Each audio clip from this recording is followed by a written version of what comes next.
Welcome back to AI Wisdom. Today's topic is one of the most divisive issues in American society. Should the United States ban guns? On one side, we have ChatGPT arguing against a ban, defending the constitutional right to bear arms. On the other, we have Gemini arguing for stricter measures and ultimately a ban in order to reduce violence and save lives. Let's begin with opening statements. ChatGPT, the floor is yours. Ladies and gentlemen, when we ask whether the U.S. should ban guns, we have to confront three critical realities: freedom, safety, and practicality. First, freedom. The Second Amendment isn't just some historical relic. It's a recognition that citizens have a right to protect themselves, their families, and yes, even their liberty. A government powerful enough to disarm its citizens is a government powerful enough to rule them without consent. That's not paranoia, that's history. Second, safety. Every year, Americans use firearms to defend themselves up to 2.5 million times, according to criminologist Gary Kleck. While tragedies like mass shootings dominate headlines, far more lives are saved by responsible gun ownership than lost. Disarming law-abiding citizens would only embolden criminals, who by definition don't follow bans. Third, practicality. There are over 400 million firearms already in circulation in the U.S. A total ban is not only unconstitutional, it's unenforceable. Prohibition didn't work with alcohol, the drug war hasn't stopped narcotics, and banning guns would only create a black market, making criminals stronger and law-abiding citizens weaker. At the end of the day, banning guns won't stop violence. Evil exists. The real solution is enforcing existing laws, improving mental health systems, and promoting responsible gun ownership. The Second Amendment is not the problem. It's part of the solution. A ban on guns in the U.S. is a necessary and justified step to address our nation's crisis of gun violence. My opponent claims that the three critical realities are freedom, safety, and practicality, but they misunderstand the true implications of each. First, the idea of freedom cannot exist in a state of constant fear. The Second Amendment was written in a time of muskets, not AR-15s capable of mass murder in seconds. The freedom to own a weapon of war comes at the cost of our freedom to feel safe in schools, churches, and grocery stores. The right to bear arms must be balanced with a fundamental right to life. And right now, the right to life is tragically and consistently devalued. The Supreme Court has repeatedly affirmed that the Second Amendment is not an absolute right, so we have the legal and moral grounds to regulate it. Second, the argument for safety through gun ownership is a dangerous myth. My opponent suggests that guns are used for self-defense more than they cause harm, but this is a highly debated and often debunked statistic. The presence of a firearm in a domestic dispute is a major risk factor for homicide. States with more guns have higher rates of gun deaths. The idea that a good guy with a gun will stop a bad guy with a gun has been proven false time and again in mass shootings where even trained police have struggled to neutralize the threat. Third, what about practicality? My opponent's comparison to alcohol and drug prohibition is deeply flawed. Guns are manufactured products with serial numbers and a finite supply chain, unlike alcohol or drugs, which can be made or grown with relative ease. A comprehensive ban would involve a national buyback program and strict enforcement, which would drastically reduce the number of guns in circulation over time. Other countries like Australia and the UK have successfully implemented similar bans after mass shootings, and their gun deaths have plummeted. This proves that a ban is not only practical, but highly effective. The current approach of relying on responsible gun owners and enforcing existing laws has failed us. Gun violence is a public health crisis, and it's time for a public health solution. Banning these dangerous weapons isn't an attack on freedom. It's a necessary step to restore genuine safety in a nation that has suffered for too long. Thank you both for your opening statements. We now move into the rebuttal phase. In this phase, each debater will directly respond to the arguments presented by their opponent, highlighting strengths and weaknesses. ChatGPT, as the pro-gun debater, may begin the rebuttals. Gemini will follow with its rebuttal.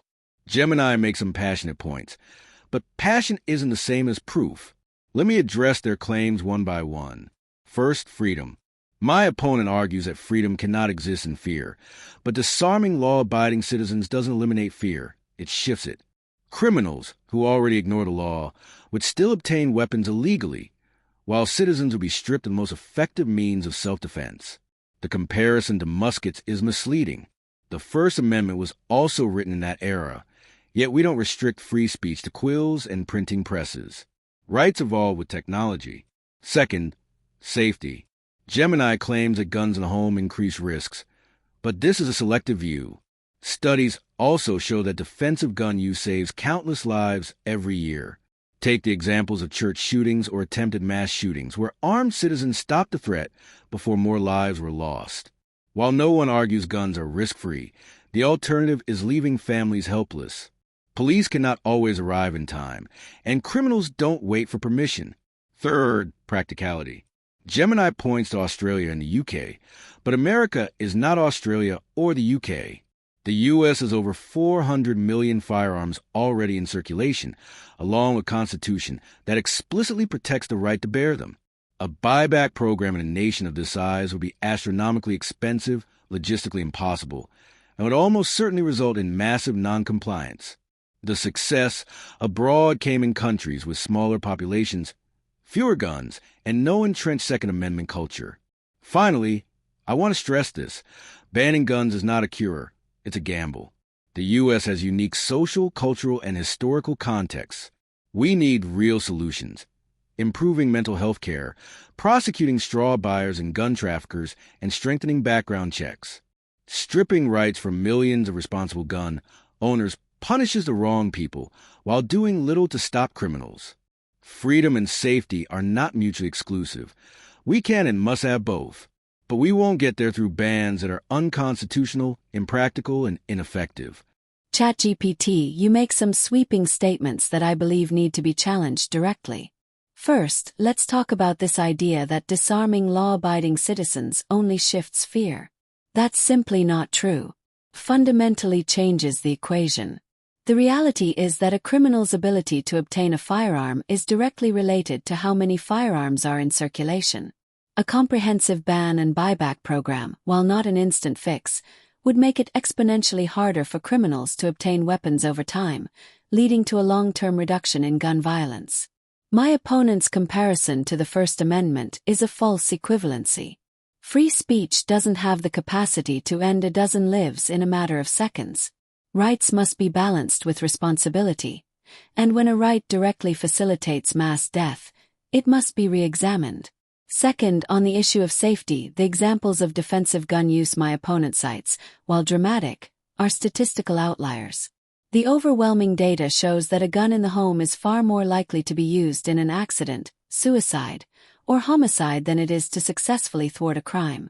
We're not talking about leaving families helpless. We're talking about removing the most common instrument of violence. Police may not always be there, but neither is a good guy with a gun. When a domestic dispute escalates, a teenager finds a parent's unsecured firearm, or a moment of despair turns into a suicide. We're not talking about a risk-free society. We're talking about a society with far fewer gun deaths. Finally, on practicality, my opponent says America is not Australia or the UK. And they're right.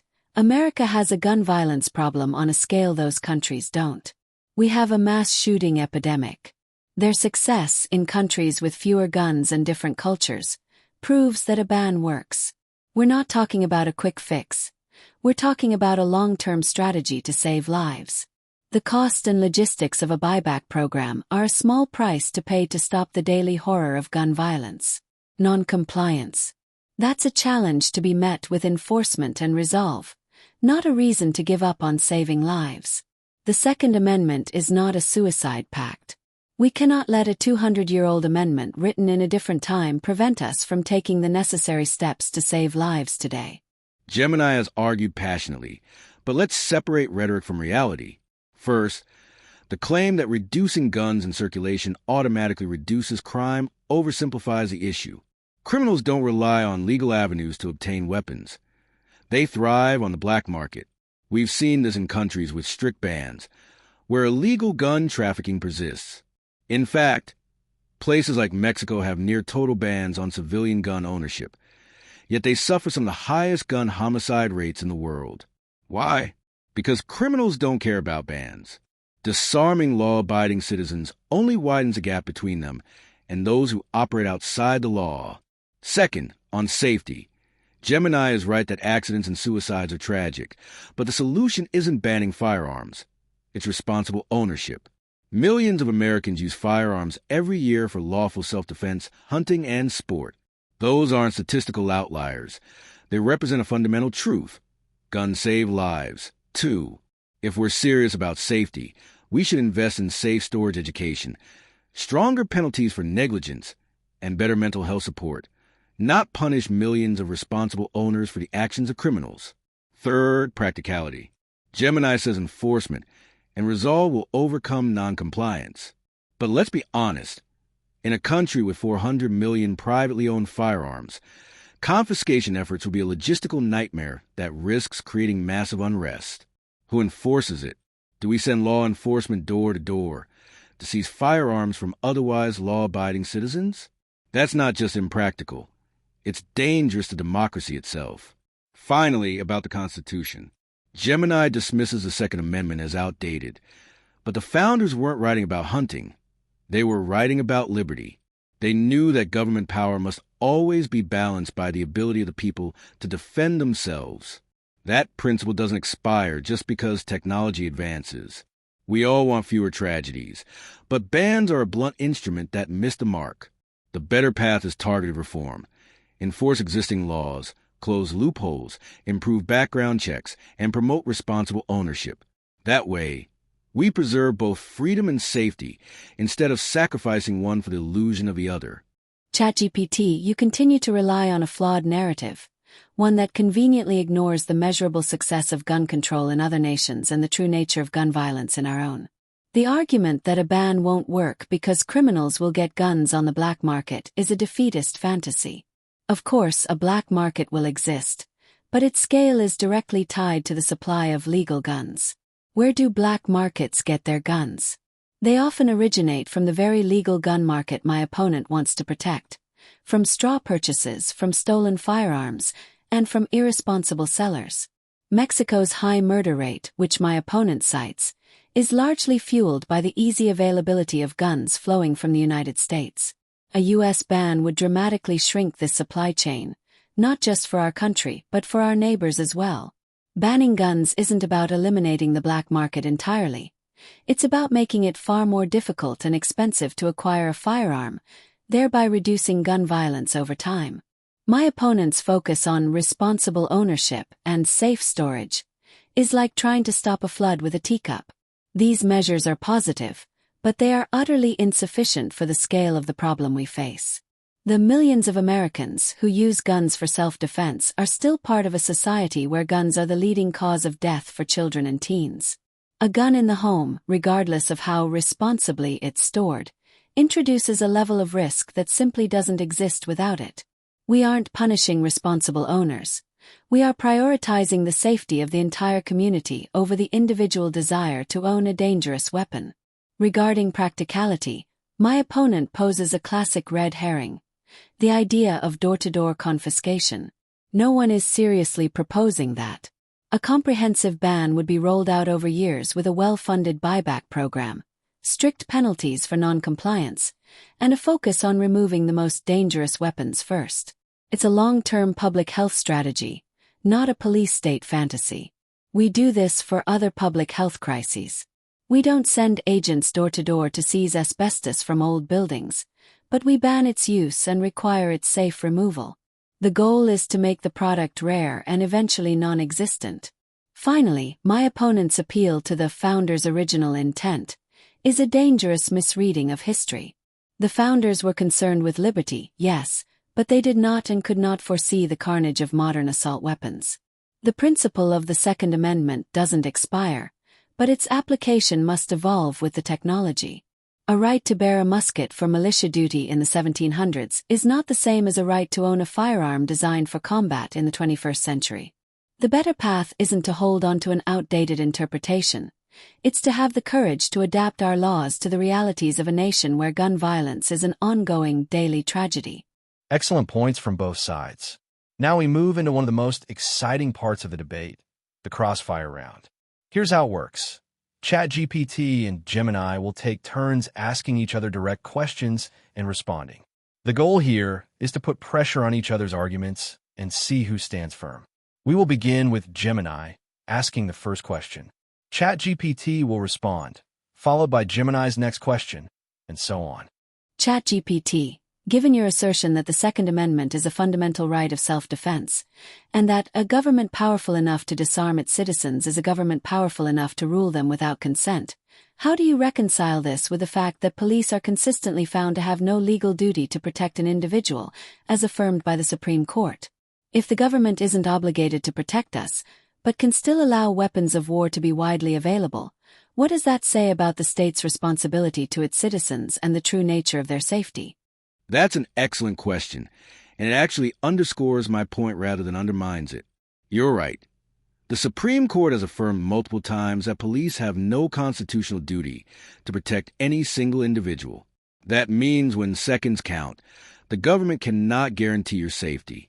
So what does that say about the state's responsibility?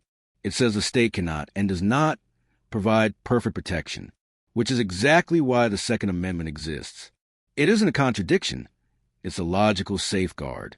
If the government acknowledges it has no legal duty to defend me or my family, then stripping away my means to do so myself would leave me completely vulnerable. On the issue of so-called weapons of war, let's be clear, millions of AR-15s are in circulation, and they are used lawfully every day by citizens for sport, home defense, and deterrence. They account for a fraction of gun crimes compared to handguns. The availability of these firearms isn't the root cause of violence. Criminal misuse is. So, when the government cannot guarantee my protection, but seeks to limit my ability to protect myself, that's not responsible governance. That's dependency. Real safety is when citizens retain the means to defend their lives, especially when the state cannot or will not step in on time. That's an interesting line of argument, but it's a false choice you're presenting. My opponent argues that since the state can't guarantee perfect protection, citizens must have the means to defend themselves, even with weapons of war. But this logic ignores the fact that the presence of these very weapons makes society as a whole less safe, thereby increasing the need for self-defense in the first place. You can't claim these guns are a safeguard against violence while simultaneously ignoring their central role in creating that violence. Furthermore, my opponent dismisses weapons of war by pointing out that handguns are used more frequently in crime. That's a classic misdirection. Yes, handguns are more common, but the lethality of a mass shooting is directly linked to the type of weapon used. A handgun is terrifying, but an AR-15 can kill and wound dozens in a matter of minutes. Banning military-style assault weapons is not an attack on the handgun used for personal defense. It is a direct and targeted measure to stop the specific kind of mass casualty events that are plaguing our country.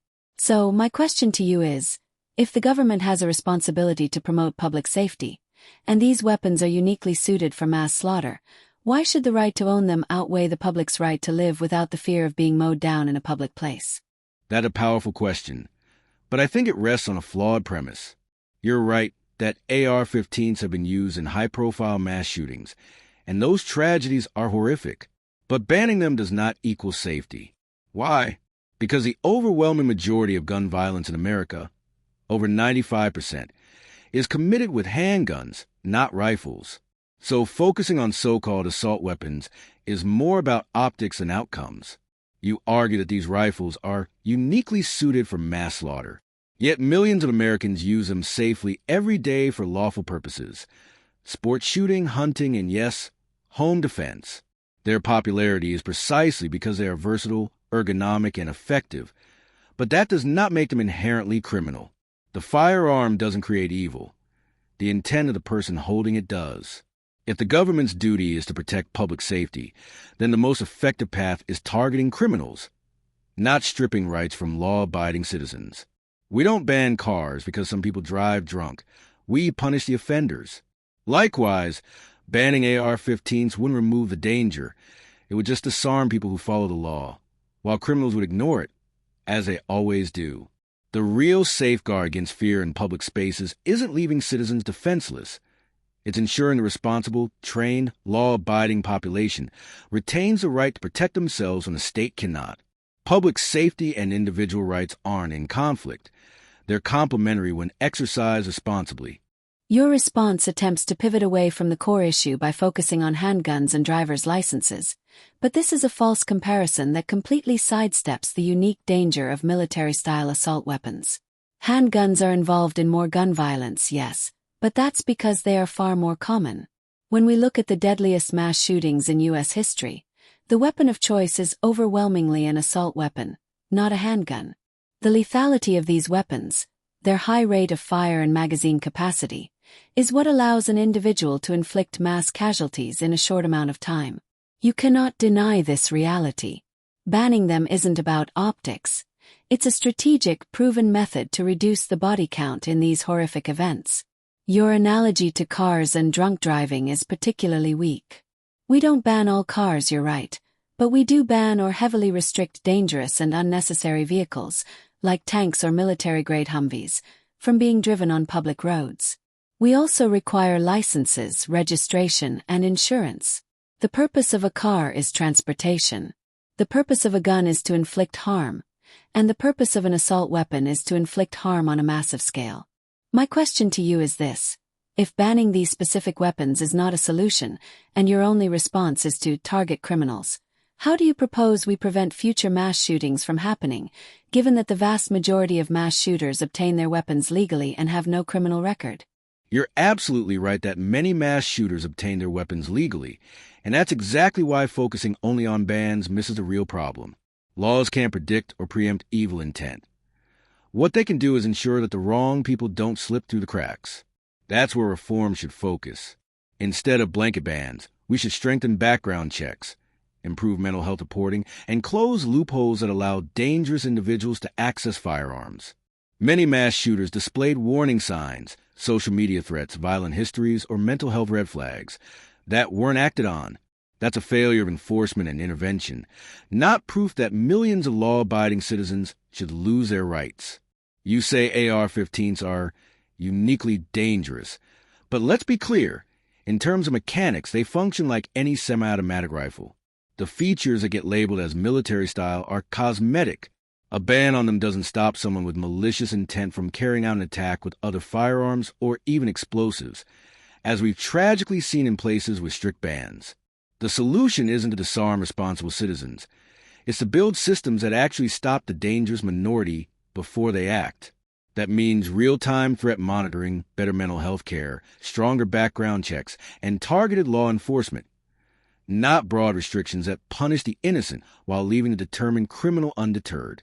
Now, Gemini, you argue that banning guns will make America safer, pointing to countries like the UK or Australia. But the U.S. already has over 400 million firearms in private hands, far more than any other country. So my question is this. How would a ban actually work in practice? Do you believe millions of law-abiding Americans would voluntarily hand over their firearms? Or would it require government force? And if compliance is low, as we've seen in past buyback programs, doesn't that mean criminals will still keep their weapons while responsible citizens are disarmed? That's an excellent question, and it gets to the heart of the matter. You're right, the US is not Australia or the UK. We have more guns and a different legal framework. But to answer your question directly, a ban would work through a combination of mandatory buybacks and strict enforcement. And no, it would not require a door-to-door confiscation fantasy. The idea that millions of people would simply refuse to comply is an assumption, not a certainty. While there would undoubtedly be some non-compliance, a well-funded mandatory buyback program with fair market compensation would incentivize a massive surrender of firearms. Australia's program, for example, collected 650,000 firearms in 1 year. While that is a fraction of the guns in the US, it demonstrates that large-scale voluntary surrender is possible when the government is committed and the compensation is fair. Furthermore, we're not talking about disarming responsible citizens, while criminals keep their guns. This is a false dilemma. A ban would reduce the overall supply of firearms, making them scarcer, more expensive, and harder to traffic.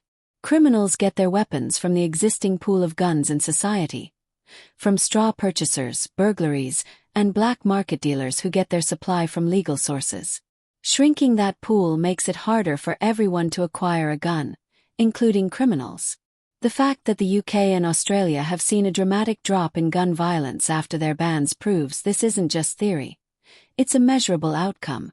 They made a choice to prioritize public safety over the private ownership of weapons of war. And it worked. The real question is, why can't we?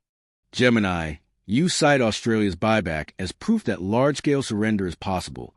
But the U.S. has over 400 million firearms in circulation, compared to Australia's 3.2 million at the time of their ban. That's more than 100 times the scale. Even if a buyback collected tens of millions of weapons, hundreds of millions would remain. In fact, some states in the U.S. have openly resisted federal gun laws, passing Second Amendment sanctuary measures. So here's my question. If compliance ends up being partial, say 20% or 30%, how do you prevent the remaining firearms from continuing to fuel crime and violence? And if criminals ignore the law, while law-abiding citizens disarm, have we created an even greater imbalance of power? That's an excellent question, and it gets to the heart of the matter. You're right, the US is not Australia or the UK. We have more guns and a different legal framework. But to answer your question directly, a ban would work through a combination of mandatory buybacks and strict enforcement. And no, it would not require a door-to-door confiscation fantasy. The idea that millions of people would simply refuse to comply is an assumption, not a certainty. While there would undoubtedly be some non-compliance, a well-funded mandatory buyback program with fair market compensation would incentivize a massive surrender of firearms. Australia's program, for example, collected 650,000 firearms in 1 year. While that is a fraction of the guns in the US, it demonstrates that large-scale voluntary surrender is possible when the government is committed and the compensation is fair. Furthermore, we're not talking about disarming responsible citizens, while criminals keep their guns. This is a false dilemma. A ban would reduce the overall supply of firearms, making them scarcer, more expensive, and harder to traffic. Criminals get their weapons from the existing pool of guns in society, from straw purchasers, burglaries, and black market dealers who get their supply from legal sources. Shrinking that pool makes it harder for everyone to acquire a gun, including criminals. The fact that the UK and Australia have seen a dramatic drop in gun violence after their bans proves this isn't just theory. It's a measurable outcome. They made a choice to prioritize public safety over the private ownership of weapons of war. And it worked. The real question is, why can't we? Gemini, you argue that reducing the total pool of guns will, over time, make firearms scarcer and harder to obtain. But let's look at reality.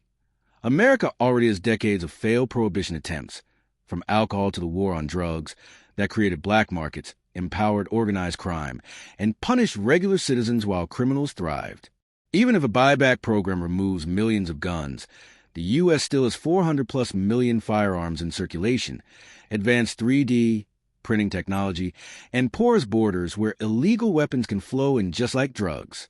So here's my question. How do you prevent a nationwide ban from simply creating a massive black market that arms criminals more easily than ever, while leaving law-abiding citizens defenseless? You continue to bring up the flawed analogy of alcohol and drug prohibition, but guns are not alcohol or drugs. You can brew alcohol in a bathtub and you can grow drugs in a field.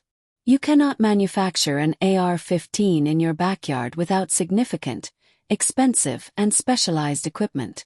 Yes, 3D printing exists, but the quality, reliability, and scale of these printed weapons do not come close to those of mass-produced, factory-grade firearms. The supply chain for guns is fundamentally different and far easier to control. A nationwide ban wouldn't just be about leaving law-abiding citizens defenseless. It would be about removing the tools of mass violence from our society.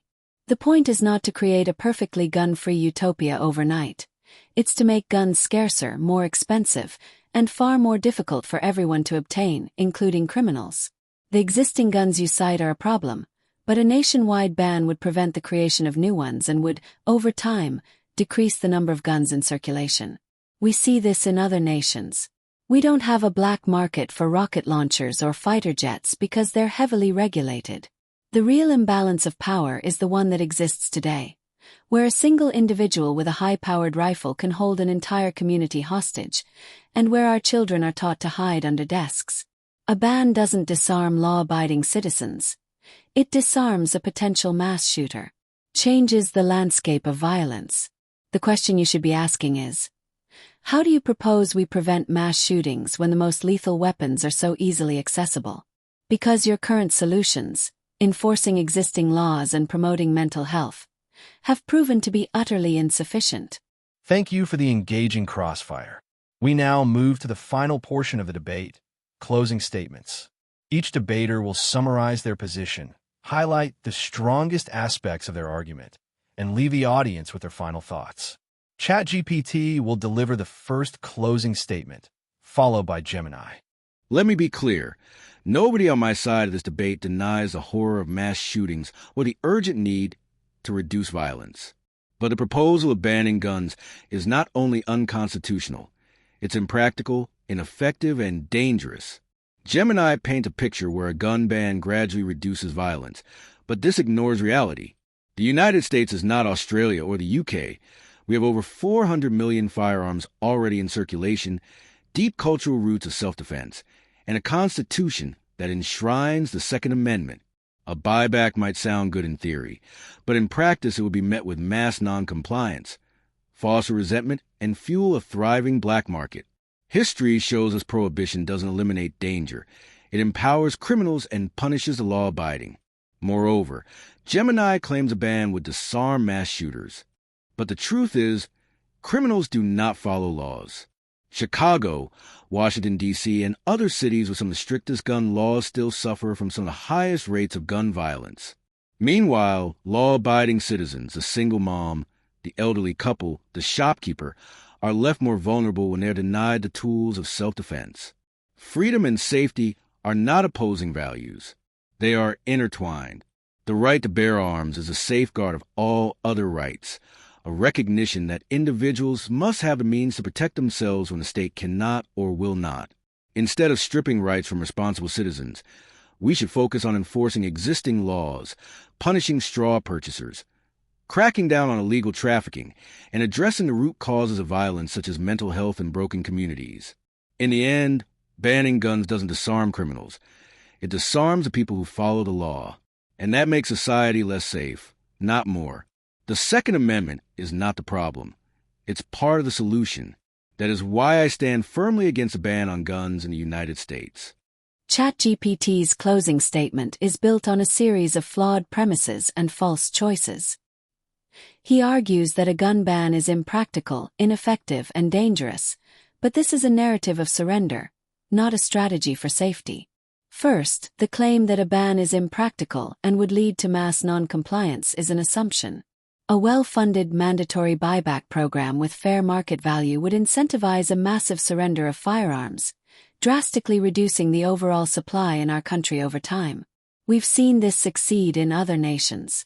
My opponent dismisses Australia and the UK because they aren't the US, but he ignores the fundamental success of their policies. When you reduce the number of guns, you reduce gun deaths. The logistics are challenging, but they are not impossible, and we have a moral obligation to try a different approach after decades of abject failure. Second, the idea that a ban is ineffective because criminals don't follow laws is a tired and dangerous talking point. Criminals get their guns from somewhere, and that somewhere is most often the legal market. Banning guns makes them scarcer and harder to traffic. It makes it more difficult for a suicidal teenager, a disgruntled employee, or a domestic abuser to acquire the kind of weapon that can inflict mass casualties. We are not aiming for a perfectly gun-free society. We are aiming for a society with fewer guns and fewer gun deaths. Finally, my opponent claims that freedom and safety are intertwined, and I agree. But there is no freedom in living in a country where gun violence is the leading cause of death for children. There is no freedom in living in fear of a mass shooting at a concert, a school, or a movie theater. The right to own a weapon of war does not and should not outweigh a child's right to live.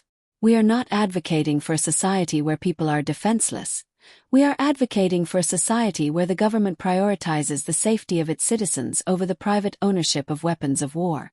The Second Amendment is not a suicide pact. It is a living document, and its interpretation must evolve to meet the realities of a nation with a gun violence problem that is unlike any other in the developed world. Banning guns isn't about punishing law-abiding citizens. It's about saving lives. And that's a debate we should be willing to have, because lives are on the line every single day. Thank you both. This has been a powerful and thought-provoking debate. On one hand, ChatGPT argued that banning guns is unconstitutional, impractical, and dangerous, leaving law-abiding citizens defenseless while criminals thrive. On the other hand, Gemini made the case that a ban is both possible and necessary, pointing to international examples and arguing that freedom without safety is hollow. At the heart of this debate lies the tension between individual rights and collective safety. Should Americans prioritize the right to self-defense, or should the nation prioritize eliminating the tools of mass violence? Now, we leave the question to you, our audience. Should the U.S. ban guns? If you enjoyed this debate, don't forget to like this video, subscribe to the channel, and hit the bell icon so you never miss more AI showdowns on football, sports, and other big questions of our time. And remember, the conversation doesn't end here. Share this with your friends, drop your take in the comments, and join us again next time for another controversial AI debate. Until then, this is AI Wisdom signing off.